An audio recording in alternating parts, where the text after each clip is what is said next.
అదే BJP CM అవుతాడు, JDU నాయకుడు డిప్యూటీ సీఎంగా మిగిలిపోతాడు. Right sir.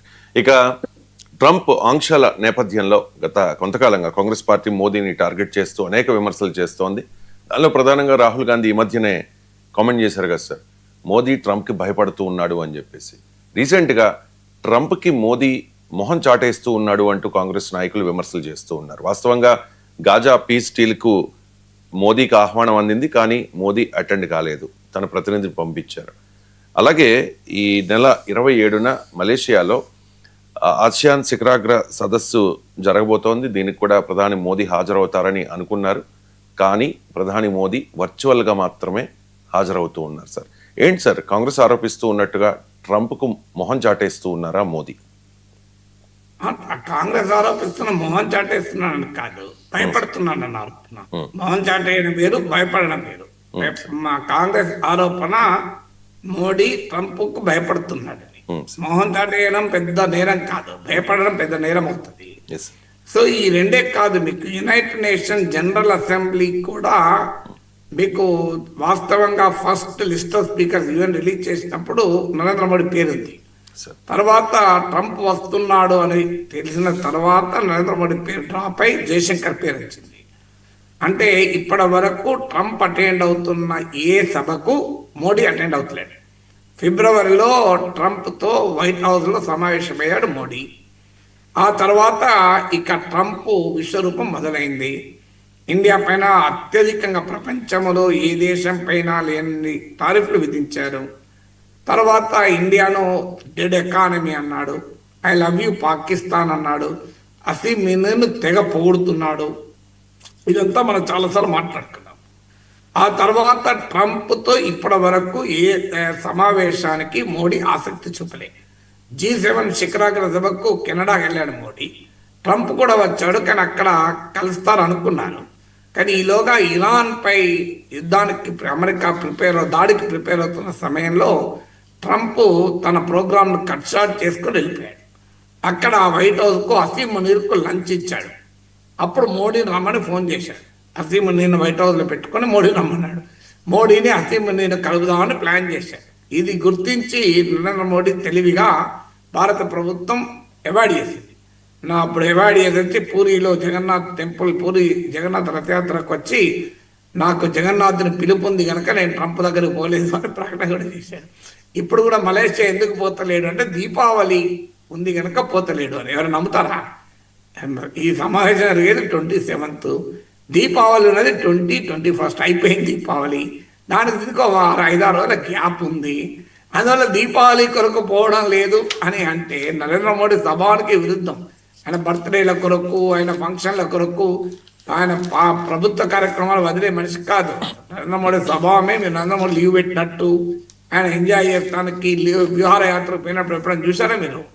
అలాంటి దీపావళి వేడుకల్లో పాల్గొనడానికి ఆయన పోకుండా ఉంటాడా నరేంద్ర మోడీ? సో అందువల్ల అది నిజం కాదని మనందరికీ తెలుసు. సో తర్వాత G7 శిఖరాగ్ర సభలో కలవాల్సిందే, కలవలేదు.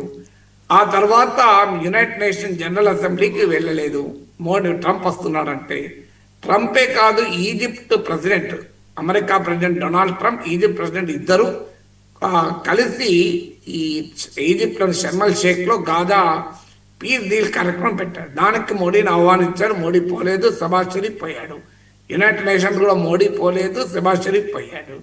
తర్వాత ఇప్పుడు association of south east Asian nations Malaysia రాజధానిలో జరుగుతుంది. దానికి కూడా ట్రంప్ వస్తున్నాడు, అది తెలిసి మోడీ పోవడం లేదు, వర్చువల్గా మాట్లాడుతున్నాడు. నెక్స్ట్ మంత్ బ్రిక్స్ మీటింగ్ ఉంది సౌత్ ఆఫ్రికాలో. అక్కడ ట్రంప్ ఎలాగో వెళ్ళనన్నాడు, ఎందుకంటే సౌత్ ఆఫ్రికా ప్రభుత్వము ల్యాండ్ రీడిస్ట్రిబ్యూషన్ పాలసీ చేపట్టింది. ఇంకా దక్షిణాఫ్రికాలో 7% ఉంటారు వైట్, కానీ వాళ్ళ చేతిలోనే అత్యధికంగా ల్యాండ్ ఉంది. దాంతో ల్యాండ్ రీడిస్ట్రిబ్యూషన్ మొదలుపెట్టింది. అంటే తెల్ల వాళ్ళ దగ్గర ఉన్న భూమిని నల్ల జాతీయులకు డిస్ట్రిబ్యూట్ చేస్తున్నారు. అందువల్ల వైట్స్ను టార్గెట్ చేస్తున్నారని ట్రంప్ విమర్శిస్తూ సౌత్ ఆఫ్రికాకు నేను వెళ్ళని ప్రకటించాడు ఆల్రెడీ. సౌత్ ఆఫ్రికాలో జరిగేటువంటి సమావేశానికి సౌత్ ఆఫ్రికాలో G20 సమావేశం జరుగుతుంది, దానికి వెళ్ళనని ట్రంప్ ప్రకటించేశాడు. అందుకే మోడీ వెళ్తున్నాడు. మళ్ళీ ట్రంప్ వస్తానంటే మోడీ పోడు. ట్రంప్ ఇప్పటి వరకైతే రానని ప్రకటించాడు కనుక మోడీ వెళ్తున్నాడు. తర్వాత నెక్స్ట్ ఈ ఇయర్లో ఎండింగ్లో క్వాడ్ సమిట్ ఉంది. అది అమెరికా, ఆస్ట్రేలియా, జపాన్, ఇండియా. అది ఇండియాలో జరగబోతుంది. ఇప్పుడు దానికి ట్రంప్ వస్తాడా, అసలు ఈ క్వాడ్ సమిటే జరగకుండా భారత ప్రభుత్వం ఏమైనా కారణాలు చెప్తుందా అనేది ఇప్పుడు చూడాలి. మరి ఎందుకు చేస్తుంది ఇదంతా అంటే చాలా క్లియర్గా ట్రంప్తో ఉండే సమస్య ఏంటంటే ఏమంటాడో తెలియదు. ఇప్పుడు ఉదాహరణకు మీకు ఈజిప్ట్లో షబాజ్ షరీఫ్ని చూసి వెంటనే నేనే మళ్ళీ భారత్ పాకిస్తాన్ యుద్ధం ఆపినా అన్నాడు. దాంతో పాకిస్తాన్ వాళ్ళు ఎస్ నిజమే మీరు ఆపిన, అందుకే మీకు నోబెల్ ప్రైజ్ ఇవ్వమన్నామని పోవడం మొదలుపెట్టాడు.